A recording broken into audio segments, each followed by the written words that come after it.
Assalamualaikum warahmatullahi wabarakatuh. Alhamdulillahirabbil alamin wa bihi nasta'inu 'ala umuri dunya waddin. Asyhadu an la ilaha illallah wa la syarika lahu wa asyhadu anna Muhammadan abduhu wa rasuluhu rahmatan lil alamin. Allahumma shalli wa sallim ala nabiyyina Muhammadin wa ala alihi wa ashabihi ajma'in. Rabbi shrah li sadri wa yassir li amri wa hlul 'uqdatam min lisani yafqahu qawli. Allahumma la sahla illa ma ja'altahu sahla wa anta taj'alul husna idza syi'ta sahla.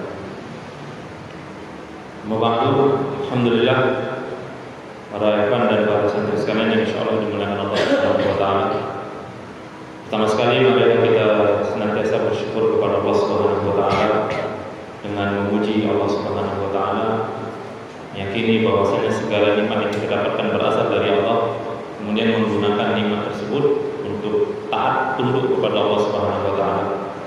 Mudah-mudahan kita termasuk dalam golongan yang sedikit yang Allah katakan dalam Al-Qur'an, "Qalilun min ibadiyasy syakur", sangat sedikit sekali di antara hamba-hambaku yang bersyukur kepada Allah. Maka kalau dikatakan sedikit yang bersyukur, berarti kebanyakan tidak bersyukur. Maka termasuk tidak mensyukuri nikmat adalah tidak menggunakan nikmat itu untuk mentaati Allah. Apakah mungkin dia gunakan untuk hal yang sia-sia atau bahkan untuk kemaksiatan. Naudzubillah. Harus kita yakini bahwasanya la tazulu qadama 'abdin yaumil qiyamah, kata Rasulullah, tidak akan bergeser apalagi seorang hamba hatta yusallan sampai ditanya tentang empat hal. An umrihi fi ma'afna, tentang usianya, umurnya secara keseluruhan, untuk apa dia habiskan. Kemudian wa'an syababihi fi ma'ablah, masa mudanya. Jadi sudah umur, ditanya lagi masa muda. Kemudian wa'an ilmihi, tentang ilmunya, untuk apa dia amalkan. Dan yang terakhir tentang hartanya, dari mana didapatkan dan kemana dihabiskan, kemana dibelanjakan. Maka termasuk nikmat yang Allah tanya adalah umur. Mudah-mudahan jawaban yang kita berikan kepada Allah nantinya adalah jawaban yang mendapatkan keridhaan dari Allah Subhanahu wa taala. Artinya apa? Kita berusaha untuk menghabiskan, menggunakan usia umur yang Allah berikan selalu dalam rangka taat. Kalaupun kita melakukan amalan-amalan, perbuatan-perbuatan, aktivitas-aktivitas yang sifatnya mubah, yang sifatnya kebutuhan, tapi ketika diniatkan karena Allah, itu juga akan mendapatkan nilai pahala di sisi Allah Subhanahu wa taala. Salawat dan salam semoga selalu tercurahkan kepada Rasulullah sallallahu alaihi wasallam. Allahumma shalli wa sallim ala Muhammad. Mudah-mudahan sebagai umatnya Rasulullah kita diberikan syafaat. Tentunya syarat mendapatkan syafaat adalah ada 3. Yang pertama, yang memberikan syafaat Allah ridhoi. Kemudian yang diberikan syafaat juga Allah ridhoi. Dan yang ketiga tentunya atas izin Allah Subhanahu wa taala. Nah, maka termasuk daripada kesempatan untuk mendapatkan syafaat adalah kita mengikuti akhlak Nabi sallallahu alaihi wasallam, mengikuti ajaran Nabi sallallahu alaihi wasallam. Ya. Luar biasa bagaimana beliau mengajarkan akhlak yang baik, memberikan pelajaran bagaimana memiliki hati yang bersih, hati yang selamat. Sebagaimana yang kita ingat tentang hadis yang diriwayatkan dari Anas bin Malik di dalam Musnad Ahmad tentang seorang laki-laki yang dikatakan Rasulullah adalah penghuni surga. Ketika Rasulullah sedang duduk-duduk bersama para sahabat, kemudian Rasulullah mengatakan tiba-tiba nanti akan lewat di hadapan kalian laki-laki penghuni surga. Ternyata yang lewat siapa? Tiba-tiba lewat seorang laki-laki dari kalangan Ansor. Laki-laki yang tidak sahabat tapi tidak terlalu tidak terlalu dikenal ya. Mungkin kalau sahabat dari golongan Ansor itu siapa aja contohnya? Sa'ad bin Mu'az ya. Kemudian siapa lagi? Ya. Artinya sahabat-sahabat dari kalangan Ansor itu banyak sahabat-sahabat yang dikenal, tapi banyak juga sahabat yang tidak dikenal. Bahkan mungkin namanya tidak tercatat dalam sejarah, dalam sirah. Yang disebut hanyalah seorang laki-laki dari kalangan Ansor lewat, jenggotnya basah, netes air, kemudian tangan kirinya menenteng sendal, lewat gitu. Dia nggak ikut ke majelis, nggak ikut duduk di majelis Rasul, hanya lewat saja. Tapi Rasulullah katakan akan lewat di hadapan kalian penghuni surga. Tapi ketika dibilang itu dia belum lewat, Pak. Artinya dia nggak tahu udah lewat. Dilihat para sahabat, dia ya, gitu kan. Mungkin kalau dibilang Rasul akan lewat di hadapan kalian laki-laki penghuni surga. Kalau yang lewat Abu Bakar, kira-kira gimana para sahabat? Oh pantas lah. Oh wajar lah kan gitu kan. Abu Bakar. Ini yang lewat laki-laki yang tidak dikenal, tapi dikatakan Rasul penghuni surga, padahal dia masih hidup. Kita tahu sendiri kan, untuk menetapkan seseorang itu penghuni surga dan neraka boleh nggak hari ini? Kita bilang fulan itu penghuni surga, boleh? Kok bisa ngomong gitu Ustaz?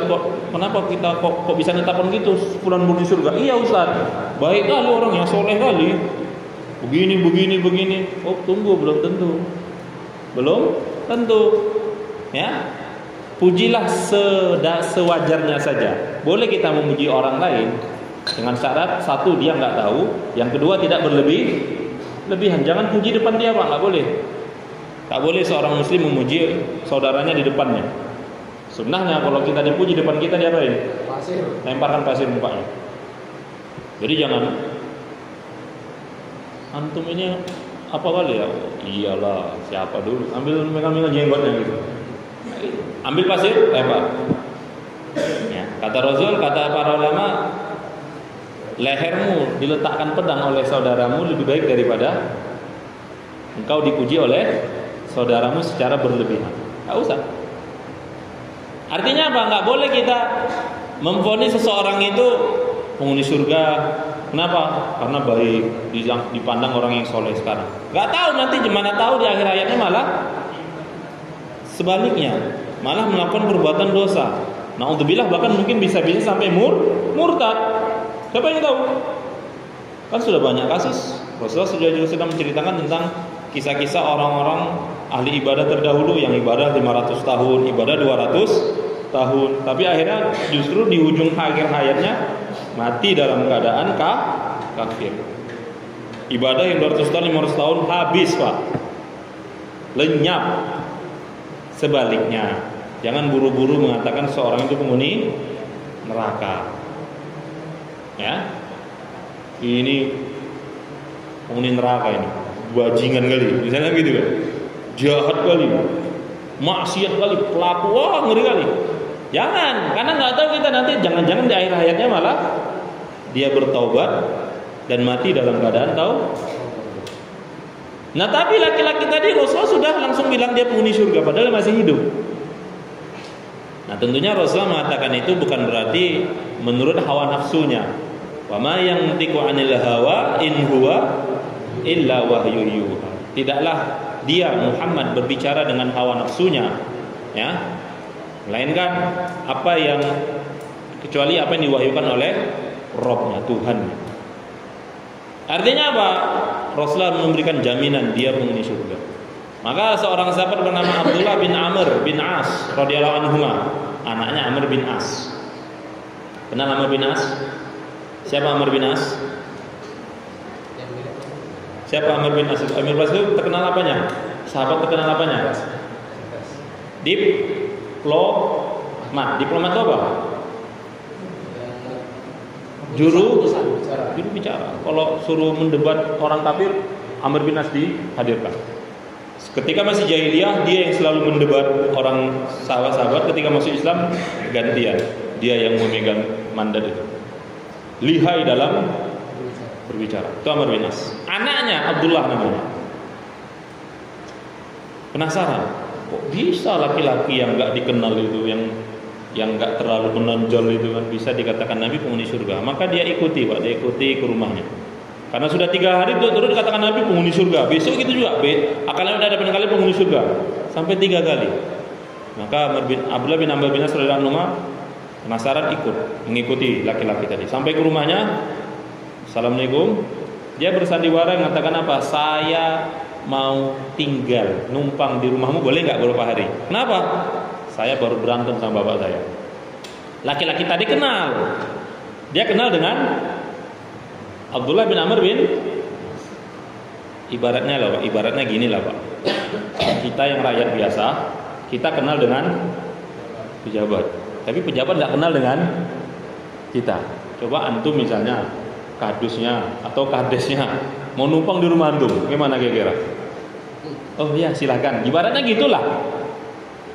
Artinya apa? Dia tahu Abdullah bin Amr bin As itu termasuk sahabat yang apalah namanya, anaknya Amr bin, termasuk sahabat yang luar biasa gitu. Makanya diizinkan aja. Ya kan? Beda kalau yang mau nginap itu mungkin siapa? Gak dikenal, orang asing. Wah, enak aja mau nginap-nginap. Kita usir mungkin, bukan ya? Nah, tapi dia kenal, oh ini Abdullah bin Amr bin As, anaknya Amr bin As. Kenal kali, Madinah pun kenal kali sama beliau gitu lah. Termasuk sahabat yang dikenal gitu. Gak mungkin ya kasihlah izin. Tidur di rumahnya berapa hari. Dilihat oleh Abdullah bin Amr bin As, lihat. Apa ibadah istimewanya? Tak ada. 3 hari 3 malam dia tidur di situ, diperhatikan. Siang hari yang gak ada ngapa-ngapain. Ya jualan, dia buat roti, ngadon roti dari gandum segala macam. Kalau malam bahkan nggak sholat tahajud laki-laki tadi. Dia nggak sholat tahajud, dia cuma kalau malam terbangun tengah malam berzikir, kemudian merubah posisi tidur. Habis itu menjelang subuh baru dia bangun mau sholat subuh. Udah. Padahal Abdullah bin Amr bin As sendiri itu bangun untuk sholat. Setelah 3 hari 3 malam dilihat biasa-biasa aja.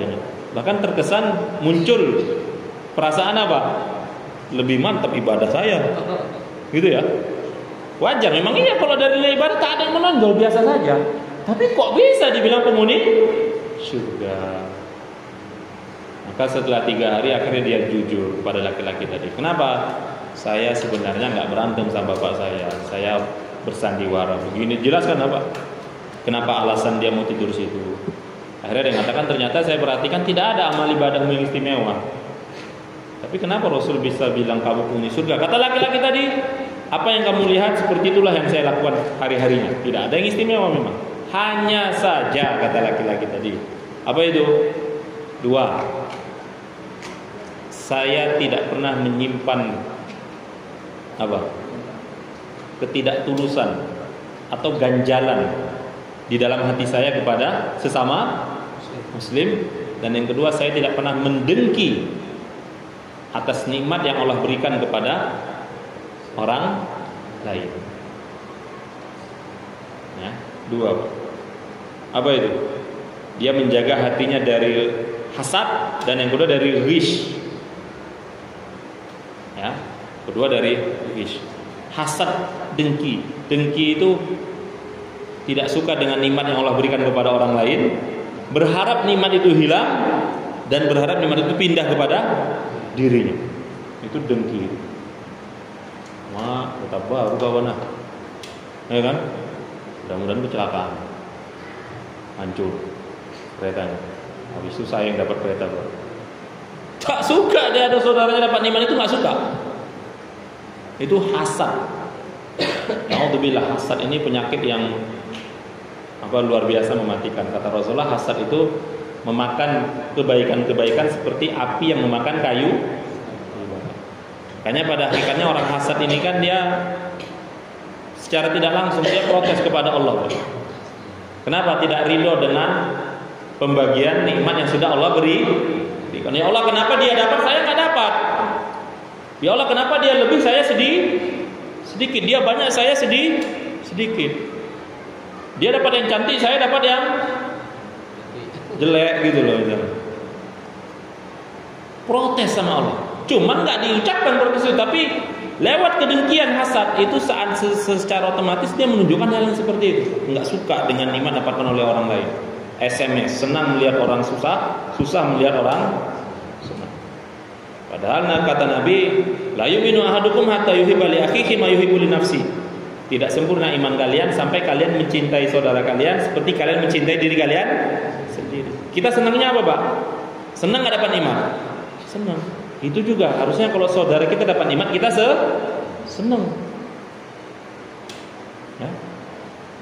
Jadi jangan maunya saya aja dapat nikmat, dia jangan. Masya Allah. Nauzubillah. Ya, dia nggak boleh dapat nikmat, harus saya yang dapat nikmat. Dia nggak boleh dapat yang nyaman, harus saya yang nyaman. Naudzubillah. Hasad. Yang kedua, ghish. Ghish ini apa? Kalau ghish itu, kalau kata para ulama, diantaranya Imam Al-Munawi mengatakan ghish itu mencampur adukan antara kebaikan dan keburukan. Contohnya menasehati, tapi tidak sepenuhnya tujuannya untuk menasehati. Ya. Jadi dia menasehati bukan untuk kebaikan untuk saudaranya, bagi saudaranya, tapi ada memang niat buruk yang ingin dia berikan. Kalaupun dia beri saran, maka sarannya itu tidak sepenuhnya itu dalam rangka kebaikan. Kalau dia mengkritik, maka kritikannya itu apa? Bukan untuk meluruskan, tapi untuk membongkar kesalahan, untuk membuka aib saudaranya. Ini namanya ghish. Tidak tulus, tidak jujur, ada ganjalan di hati, ada kebencian di hati kepada saudaranya. Naudzubillah. Makanya kata Imam Ibnu Hajar Al-Haythami, Ibnu Hajar itu ada dua, Pak. Ada Al-Haythami, ada Al-Asqalani. Beda kan? Ya. Apa kata Imam Ibnu Hajar Al-Haythami? Kalau di sini ghasyayabusu, curang, artinya kecurangan, curang. Kalau dimaksudkan dalam jual beli seperti ini, seorang penjual yang punya, yang barang dagangannya itu ada yang cacat, tapi nggak dia kasih tahu, dia rahasiakan kepada calon pembeli. Padahal kalau seandainya cacatnya tadi dikasih tahu kepada calon pembeli, pembeli itu tidak akan jadi beli. Paham itu ya? Tidak semuanya cacat, ada sedikit aja yang cacat barangnya, tapi nggak dia kasih tahu. Itu ghish. Ya sama, menasehati tapi tidak tulus. Justru dia mengharapkan keburukan jatuh kepada saudaranya. Naudzubillah. Nah ini ghish dan hasad.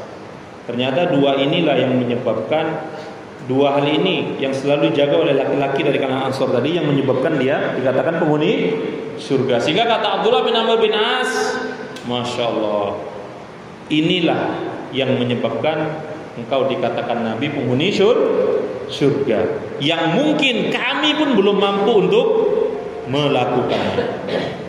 Artinya apa, Pak? Amalan hati.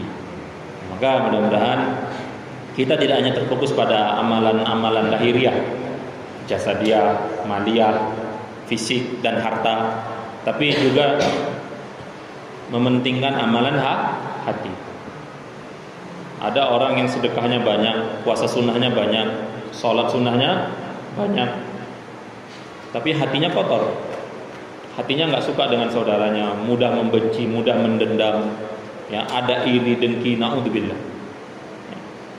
Bukan berarti kemudian kita meremehkan amalan-amalan jasadiah dan amalan-amalan maliyah, tidak. Ya. Namun jangan sampai kita hanya terfokus pada amalan lahiriah, jasadiah dan maliyah, tapi kita lupa untuk memperbaiki amalan hati. Yauma la yanfa'u malu wala banun illa man atallaha biqalbin salim. Ingat kata Allah, hari tidak bermanfaat harta dan anak-anak kecuali datang kepada Allah dengan hati yang bersih. Ya.